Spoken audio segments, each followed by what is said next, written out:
আসসালামু আলাইকুম। বাংলাদেশ বেতার গোপালগঞ্জ। খবর পড়ছি সিফাত আবদুল্লাহ।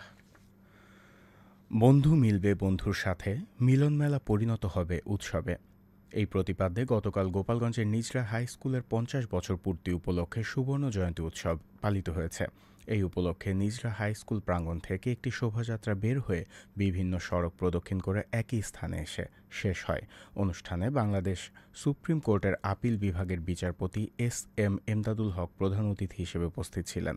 ইউরোপিয়ান ইউনিভার্সিটি অব বাংলাদেশের প্রতিষ্ঠাতা vice chairman doctor Maqbool Hossain খানের সভাপতিত্বে বুয়েটের সাবেক প্রফেসর ডক্টর ফিরোজ আহমেদ, বৈজ্ঞানিক কর্মকর্তা ডক্টর ইদ্রিস খন্দকার, গোপালগঞ্জ সিনিয়র জেলা ও দায়রা জজ মোহাম্মদ শামসুল হক ও পুলিশ সুপার মোহাম্মদ মিজানুর রহমান সহ বিদ্যালয়ের সাবেক শিক্ষার্থীরা এ সময় উপস্থিত ছিলেন। বিদ্যালয়ের প্রাঙ্গণে শিক্ষার্থীরা এই উৎসবের আয়োজন করে। পবিত্র ঈদুল আজহা উপলক্ষে গতকাল ঈদের দ্বিতীয় দিনে নড়াইলের বিভিন্ন বিনোদন কেন্দ্রে ছিল দর্শনার্থীদের উপচে পড়া ভিড়। বিশেষ করে নারী ও শিশু কিশোরদের উপস্থিতি ছিল চোখে পড়ার মতো। বিনোদনের অন্যতম কেন্দ্র হয়ে উঠেছে নড়াইলের হাটবাড়িয়া জমিদার বাড়ি ডিসি পার্ক, নড়াইলের চিত্রা রিসোর্ট, লোহাগড়া উপজেলা নিরিবিলি পিকনিক স্পট ও নড়াগাতির অরুণিমা রিসোর্ট সহ জেলার বিভিন্ন স্থান। এ সময় শিশু কিশোররা মা বাবা ভাই বোন আত্মীয় স্বজন মিলে এসব স্থানে ঘুরে তাদের ঈদ আনন্দ উপভোগ করেন। এদিকে গতকাল ঈদের দ্বিতীয় দিনেও মাদারীপুরের ঐতিহাসিক ও বিনোদনমূলক স্থানগুলোতে ছিল দর্শনার্থীদের উপচে পড়া ভিড়।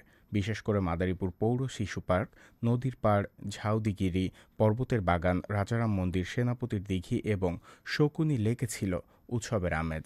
পরিবার পরিজন নিয়ে মানুষ ছুটে এসেছে এসব স্থানে। মাদারীপুর পৌর শিশু পার্কে শিশু কিশোরদের দেখা গেছে বিভিন্ন রাইড ও খেলায় মেতে থাকতে। এছাড়া শকুনি লেক ও নদীর পাড়ে বিকেল থেকে রাত পর্যন্ত ছিল দর্শনার্থীদের ভিড়। অনেকেই পরিবারসহ নৌকায় চড়ে উপভোগ করেছেন লেক ও নদীর সৌন্দর্য। এবছর নিরাপত্তা ব্যবস্থা জোরদার করায় কোথাও কোনো অপ্রীতিকর ঘটনা ঘটেনি বলে জানিয়েছে আইন শৃঙ্খলা রক্ষাকারী বাহিনী। গোপালগঞ্জ জেলা আইনজীবী সমিতির সাবেক সম্পাদক ও সভাপতি অ্যাডভোকেট কাজী মেজবাহ উদ্দিন খোকন শনিবার সন্ধ্যা ৭:৪৫ তার নিজ বাসভবনে ইন্তেকাল করেছেন। ইন্না লিল্লাহি ওয়া ইন্না ইলাইহি রাজিউন। তিনি দীর্ঘদিন ধরে ডায়াবেটিস ও অন্যান্য জটিল রোগে ভুগছিলেন। মরহুমের জানাজার নামাজ গতকাল বাদ জোহর কোর্ট মসজিদ প্রাঙ্গণে অনুষ্ঠিত হয়। আজ আসরবাদ গেটপাড়া কবরস্থানে তার লাশ দাফন করা হবে। মেজবাহ উদ্দিনের মৃত্যুতে জেলা আইনজীবী সমিতির নেতৃবৃন্দ, রাজনৈতিক নেতৃবৃন্দ ও জেলা ডায়াগনস্টিক সমিতি শোক সন্তপ্ত পরিবারের প্রতি গভীর সমবেদনা জানিয়েছেন।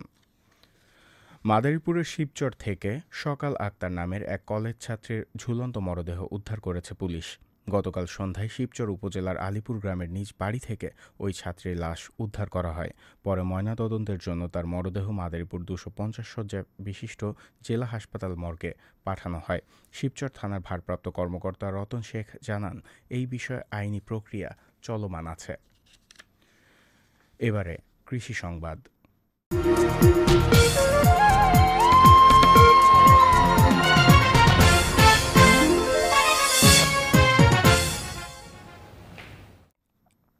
চলতি রবি মৌসুমে নড়াইলের লোহাগড়া উপজেলায় ২৬৩ মেট্রিক টন খেসারি ডাল উৎপাদনের লক্ষ্যমাত্রা ধরা হয়েছে। উপজেলা কৃষি সম্প্রসারণ অধিদপ্তর জানায়, উপজেলায় এবছর ৩,০৫০ হেক্টর জমিতে খেসারি ডাল চাষ করা হয়েছে। খেসারি ডাল চাষের জন্য উপজেলা কৃষি সম্প্রসারণ অধিদপ্তর কৃষকদের মাঝে প্রয়োজনীয় বীজ, সার ও কীটনাশক সহ কৃষি উপকরণ সরবরাহ করেছে। এছাড়া সরকারি ও বাণিজ্যিক ব্যাংকগুলো কৃষকদের মাঝে প্রয়োজনীয় কৃষি ঋণ বিতরণ করেছে। এদিকে গোপালগঞ্জে চলতি অর্থ বছরে ২১,১৮২ কেজি আদা উৎপাদনের লক্ষ্যমাত্রা নির্ধারণ করা হয়েছে। জেলা কৃষি বিভাগ জানিয়েছে, মৌসুমে এবছর ২৪,৯৫০টি বস্তায় আদা চাষাবাদ করা হয়েছে। সবশেষে আবহাওয়া।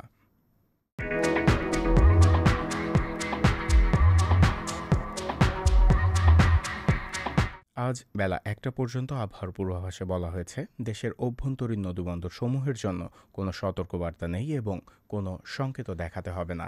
খবর শেষ হলো। আমাদের পরবর্তী খবর প্রচারিত হবে আগামীকাল সকাল ৮টা বেজে ৩০ মিনিটে বাংলায়।